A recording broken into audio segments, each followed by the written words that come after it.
I'm the track announcer here at Portland Meadows. I'm in my 8th season here. I started in 2006, 2007, so I've called a few thousand races here now at Portland Meadows since I started.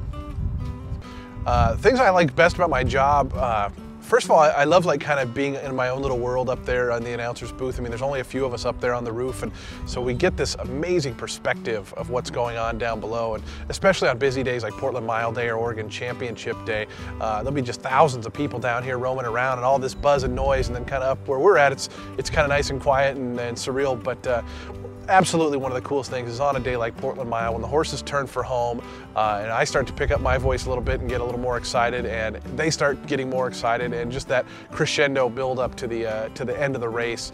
It's one of the best adrenaline rushes that you can get, and it's really one of the coolest part of the job. Like getting that reaction from people, and it's certainly not necessarily due from anything I'm saying. It's just kind of the timing and the build up of the race, and the horses kind of do 95% of the work as far as making my job sound exciting and fun. I got into horse racing because my dad was a gambler. He would take me out to Longacres, which is up in suburban Seattle, or was in suburban Seattle. It closed in 1992, but when I was a little kid, we would go to the races throughout the day, and I would go home after the day. Our neighborhood was a perfect oval, straight around, and so I would go on my bike. I'd put my baseball pants on because they looked like jockey pants, and I had a little jockey hat that I would wear, and I would just ride my bike around the oval, and I'd redo the race calls. Gary Henson, who was the announcer there, was my hero when I was a little kid, and he had this big booming voice, and he would say, "And here comes Captain Kondo on the outside." And so I'd go after the races, and I'd be doing that. I'd be running around the neighborhood doing the race calls, and I'd get a stick for my whip and whip my bike, and the neighbors all thought I was crazy and nuts, but as it turned out, it was career preparation. There's lots of crazy things that can happen during a race, for me personally and during the race. I mean, sometimes you'll have, where a jockey falls off, or a horse runs loose, or there's just different things that can happen. We had when I was in Cincinnati at River Downs, we had a horse, they were running on the turf course, so there was no inner rail, and the rider hit the horse right-handed, and the horse didn't like it, jumped over the inner rail and ran in the infield lake.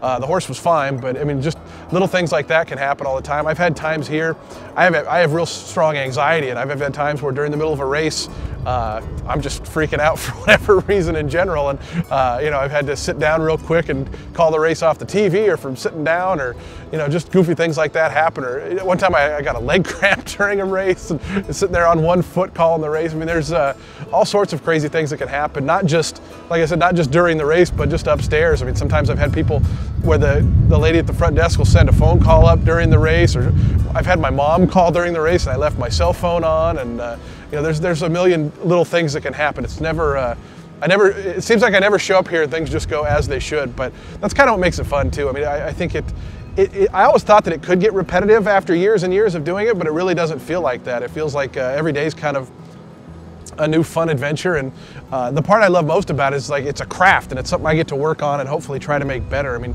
my job is kind of first and foremost to inform, and second to entertain, and I really take that part of it seriously. I mean, I know it's kind of a goofy job, but it's really important to me, and I love it.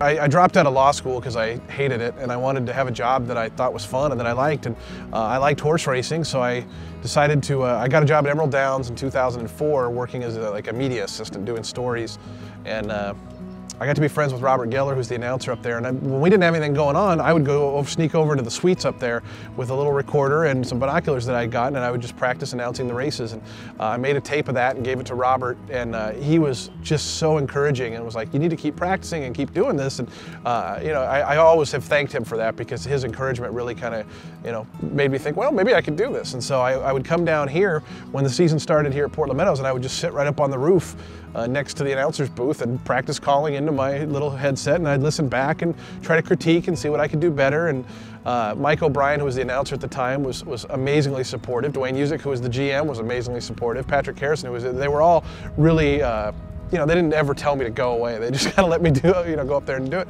And so Mike one day, he said, "Hey, you're going to let you call this next race, the 6th race." So I was like, "Okay, great." And, I remember I was fine until I heard my voice on the speakers, and then I got obscenely nervous. and they went to the starting gate, and I was holding my binoculars, and my hands were just shaking violently.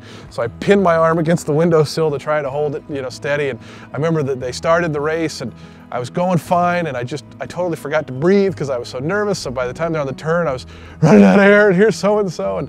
But it went okay, and a couple weeks later, Mike had to leave early, so they let me do the last 2 races, and then would have been February of '06, Mike was sick, so they asked me to fill in for an entire day. So I used those 10 races that I filled in that day, and I made a little audition tape with the 2 races I thought were the best, and I ended up getting hired. I applied at Grants Pass, Great Lakes Downs, and River Downs. Those were the 3 tracks that were looking for announcers, and I was really hoping to get Grants Pass because it was close, and you know, I figured I needed to start at the fairs to break in, and I was fortunate enough River Downs liked my tape, and they called and they said, hey, do you want the job? So I literally 3 weeks later moved cross country, and halfway through my first season at River Downs, Mike O'Brien here moved on to a different opportunity, so I was offered the job here. So for '06, '07, '08, I was in Cincinnati for the spring and summer, and then here for the fall and winter, and then Portland Meadows offered me a year-round position in 2008, so I've been doing that pretty much ever since. So I love this track. I love being in the Northwest, and I mean, this is my home part of the country, so to be 3 hours from my mom and my sister is great, and to be able to call races with trainers and jockeys and people that I know and really respect is really, really fulfilling for me.